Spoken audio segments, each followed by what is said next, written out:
you haven't turned your page to Bob Leverett, many of you have seen him, heard him, or have been in the presence of people who've been inspired by Bob and really only one or two other people who started coming to Western Massachusetts, including and especially the Berkshires, saying that, this thing we all learned about with 80 to 90% of the forest completely gone by the mid-1800s, that all we have here is second growth forest, and thanks to Jim Cardoza, a lot of it has stayed that way, and we'll tell you about that. But Bob started noticing trees that were older than him.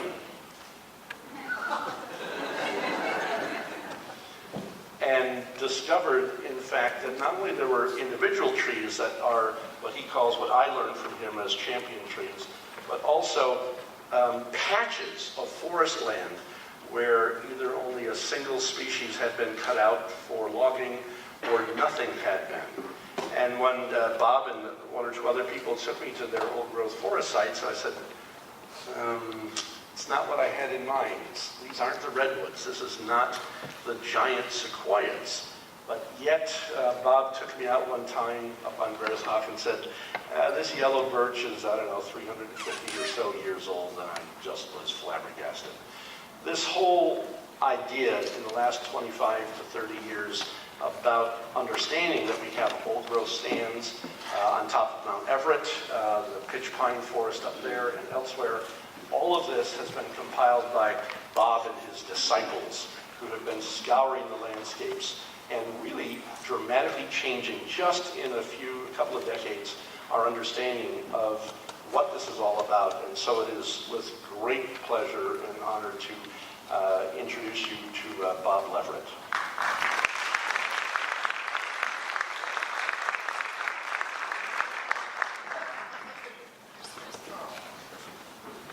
Thank you, Tom. Thank you, everybody. I am most honored to be here. Tom and I go back quite a long ways. He's a strict disciplinarian. I was going to be my usual slow-talking Southern self, but then I learned that Tom had gone out on eBay and had purchased one of those giant hooks that they used on the old Gong show. So I'm going to be moving along quite sprightly here. What I'd like to do is share with you a little-known resource in Massachusetts. Being from Massachusetts now, I was originally a Tennessee ridge runner. When I go out west with my wife and people will say, well, where are you from? And I say Massachusetts. They always think of that being equivalent to Boston. The Massachusetts has no wild areas or anything unusual. And when I talk among my tree friends, big tree friends, they would not be inclined to think that there would be anything in the Bay State left that would bring them from someplace like Ohio or Indiana or Michigan or whatever, or up in the south, to see a forest, certainly an individual tree or a whole forest site. But I hope to share with you something that you're probably going to find is somewhat remarkable. What we have left, or what we have that has grown back. Oops, that doesn't work. Okay, now, so I'm going to present to you the idea of trees and forest sites for which we have bragging rights. Now, that's a big thing now. You have bragging rights. You can brag on the Boston Celtics. We brag on the Patriots or the Red Sox or whatnot. Bragging rights. Can you apply that to trees? Well, nuts like me, yes. Now, I'd like to start off by sharing with you 8 incredibly special trees that grow right here in the Bay State. First, wow, that's not a small vegetable. That's my beautiful wife, Monica, over on the side of the tree for scale. But this is the largest tree in Massachusetts. It's the great Sunderland Sycamore, Platanus occidentalis.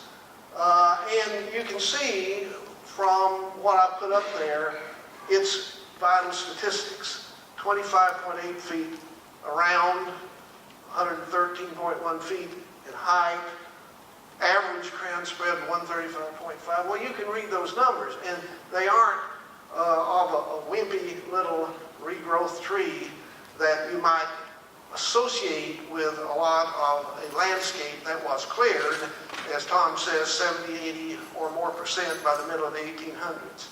Well, this tree has only one or two competitors in all of New England. And between it and the great Gifford-Pinchot sycamore in Simsbury, Connecticut, we actually probably have the two largest trees in all of New England, one of which are here in Massachusetts. So, bragging rights, number one. Oops. Okay. Now, here's one I doubt very seriously very many people know about. We have a big tree contest at state level. We have one at national level, operated by American Forests, formerly the American Forestry Association. I hold a voluntary position with them in which I do all of the developmental work on how you measure these trees. And they hate me for it. And the interesting point is that we have right here in Massachusetts a co-champion, national co-champion, sugar maple. And it's in the Mohawk Trail State Forest, and its statistics are down there. It's not as large as the sycamore, but it's large enough to be a national co-champion. Again, this is Massachusetts. We don't normally think of having national co-champions or champions or whatnot at that level within our state, but here we have one. That's our friend from Finland, Tomas Rasanen, and where in Finland they have about 3 species of trees, and he was simply overwhelmed by what he was seeing. And this old monarch is on its last legs. It's going to croak in a few more years, and so we keep running in and feeding it Miracle-Gro and all that sort of thing, but you're not supposed to know that. Now, going from those two gigantic trees, relatively speaking, of course, we go to one that is sort of anonymous. It's up in the Monroe State Forest, and what's its bragging rights? Well, if you look at that figure there, it is probably within Massachusetts, in one of 3 or 4, maybe a half dozen. I just put that number half dozen in there because truthfully we don't know unless we go out and measure every possible tree.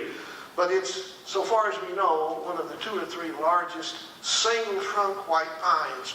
Pines have grown in is part of a stand as opposed to being sort of a cabin shape growing in an open field. And that one is up there in that 1,000 cubic foot club, and that means 1,000 cubic feet within the trunk. Doesn't include the limbs, which will add another 6 to 8%, sometimes 10%. At any rate, you can see there, it's about 200 years old, and it's actually what we would call an old field pine. Its circumference is lesser than what you saw before, but this is a tree that's grown inside of a stand. But look there, now we're starting to move up there in height. 146.5 feet is roughly equivalent to about a 13-story building. Not bad. And it's pretty close to our largest white pine in terms of championship. But there it is. I don't know who that strange-looking character there is, but we don't talk about him. We run across him ever so often in the forest, mumbling things and pointing instruments at trees. Now, here is one that just blows my mind every time I think about it. This is a tree that Jack Sobin and I started measuring back in 1992, November to be exact, using the transit. And it is the tallest living thing we know of in all of New England. Now, look at that. That's not a wimpy second growth tree that's growing or in somebody's front yard or anything. That's equivalent to about a 16-story building. 175 feet is legendary. Henry David Thoreau would have croaked, probably, had he seen that. Just out of sheer surprise, if nothing else, because at his time, a 100-foot white pine was pretty impressive. This is what we would have seen back in the early 1700s, perhaps. You can see the other figures in here, but the point I want to make is, again, and I'll say this over and over and over, this is Massachusetts. This is the Bay State. This is a little Massachusetts in the upper corner of the continental United States, and yet it's number 1 in all of New England. And actually, at this point in time, based upon the measurements we have, it's number 2 in the Northeast in terms of height. And I would guarantee you the number of people who are aware of it or even think about it, imagine it would be in our state infinitesimally small. In spite of my rather large mouth and big volume, I'm constantly talking about this tree. Now, if number one is in Massachusetts, where's number two? Ah, Massachusetts. And there it is. Oops, sorry. There is the great Sahiba pine, named after a Mohawk ambassador that was murdered by the Pocumtucks in the late 1600s that set off a war that destroyed, where the Mohawks actually destroyed the Pocumtucks as a viable Indian community.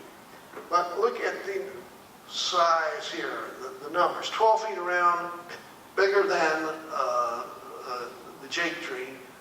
171.4 feet, not much behind the jake tree. That's number two in New England. And it would be somewhere around number 7 or so in the whole northeast, here in Massachusetts. Okay, well, let's don't forget the urban areas. Can we come out of the mountains or whatnot back into the urban area? This is Northampton. And there it is on a street eating up the sidewalk. But the owner is very proud of that tree and is happy to watch that tree just gobble up sidewalk. That's a pin oak. It's a pin oak.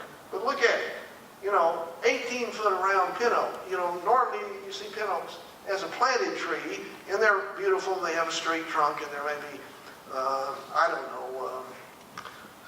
9 to 11 foot circumference. This one was on steroids. And I don't know where its roots are. It may be down there in that fellow's sewer line, so it may be getting extra nutrients. I don't know. Now, we go on to number 7, and this is a tree that Jack Sobin and I measured back in, 1994 maybe.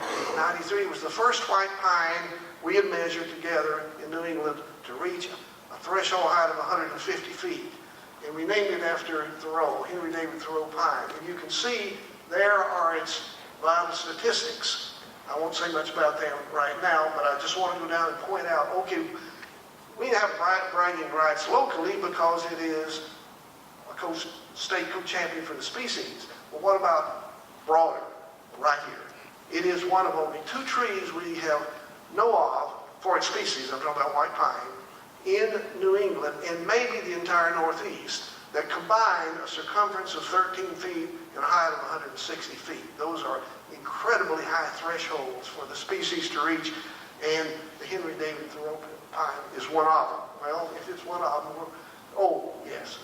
We climb the trees, we're a little crazy, and we tape drop measure them because my background, I'm educated as an engineer. If something will stand still long enough, I will find a way to measure it.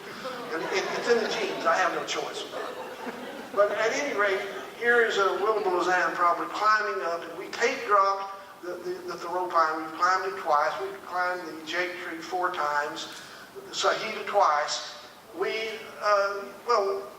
What's the term? Anal retentive on numbers? That's who we are.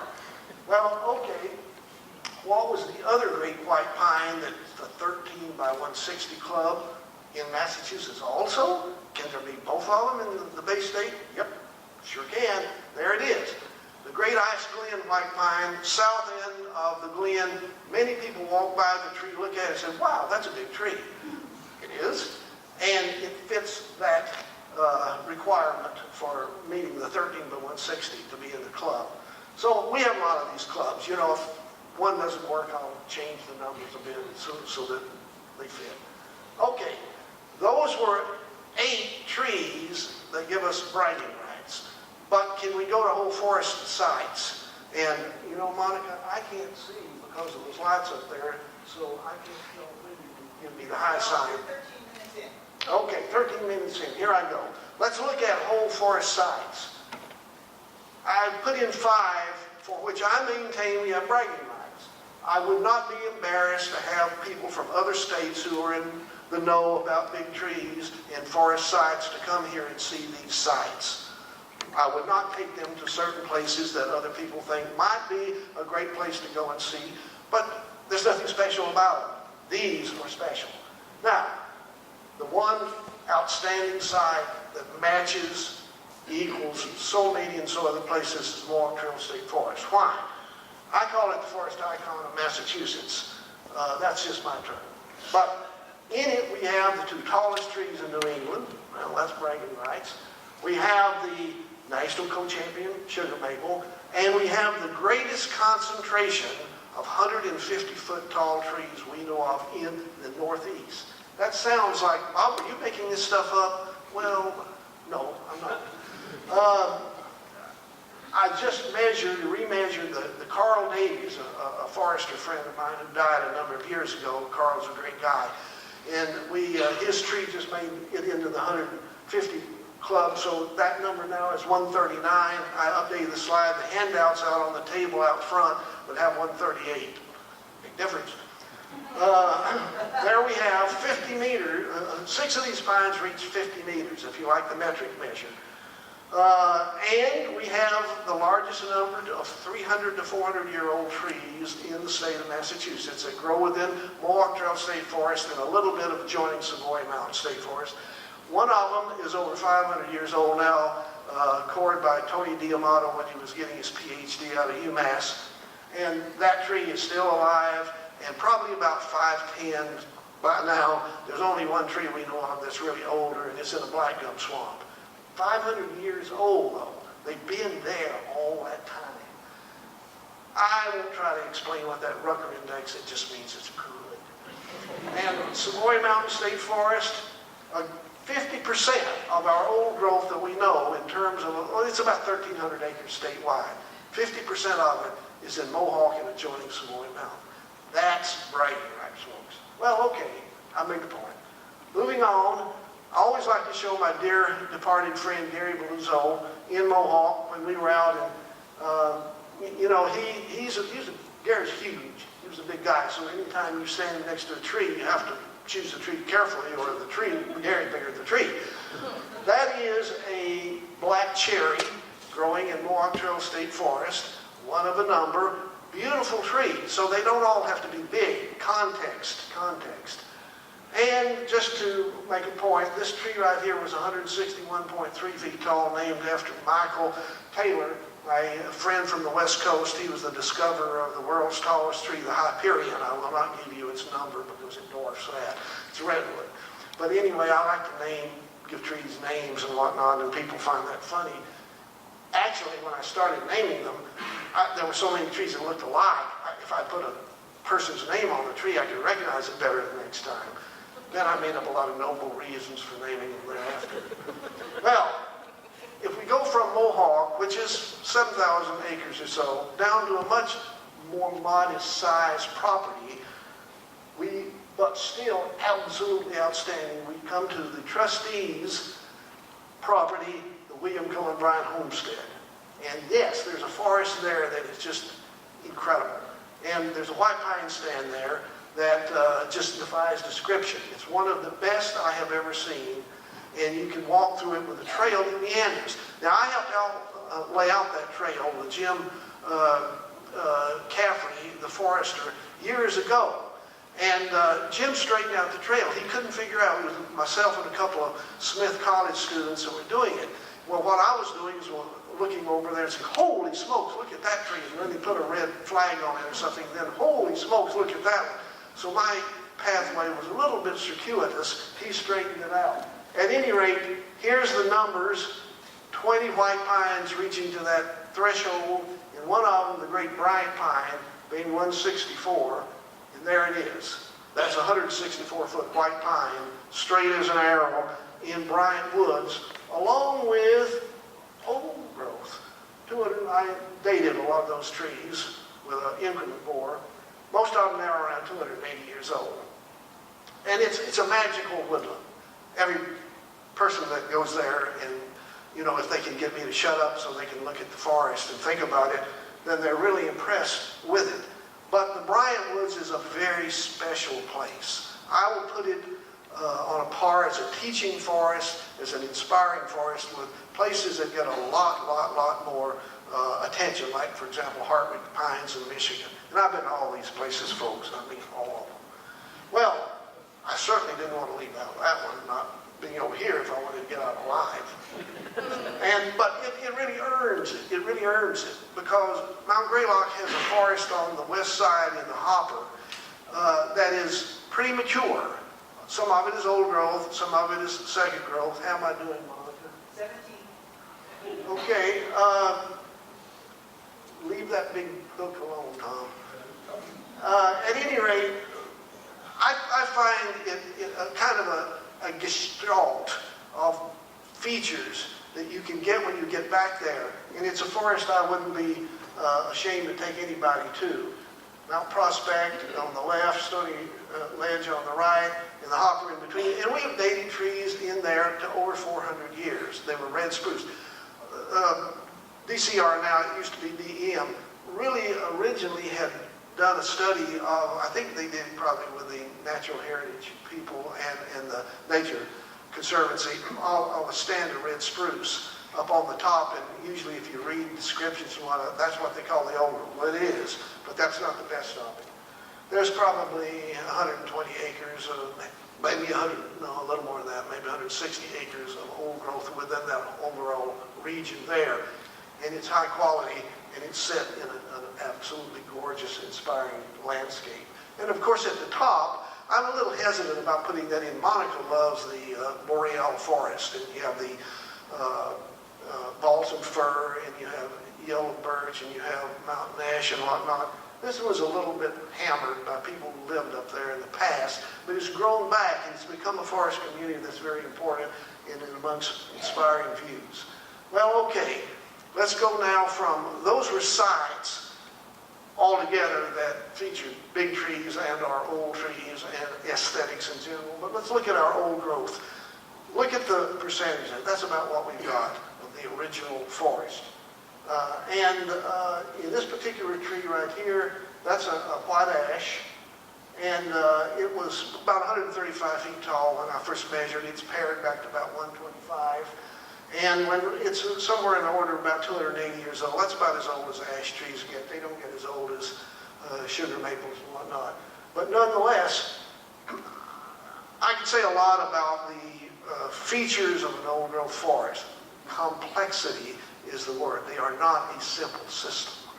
They've never been a simple system. And there was a period of our understanding and growth when we really didn't know where they fit in. But as we find now that they're good for carbon sequestration, they're good for biodiversity and all that sort of thing, no, we don't really want the whole state to be old growth. We do use wood products, we have to have forest management, but these places are really gems. And this is on Todd Mountain in a stand that has the 332-year-old black birch, again dated by Tony D'Amato, 7th oldest black birch we know of anywhere. How do we know that these trees are the dimensions that I say? Did I make them up? Did I read them off of the internet? Did somebody else do the measuring? No. It's us. And we develop the techniques. We develop the methods. We use high-powered lasers, high performance. I mean lasers. One of mine's accurate to plus or minus 1.86 centimeters on an 80 sample trial. And it's that sort of thing. And yes, that is fun, I think. At any rate, we go from the older method, the tangent method, which used a tape and clinometer. If you puzzle about that negative sign there, that's because angles below eye level are a negative, and the tangent, the negative angle's a negative, a negative, a negative. It's positive. Okay, so enough, Bob, enough. At any rate, measuring that kind of a tree with our methods, when we take a direct shot to the top, we take the angle, and then the sine function times that hypotenuse distance is the height above eye level, do the same thing below eye level, add the two together. If we're off, we're only off by the accuracy of the instruments, or if we drop the instrument or something is broken.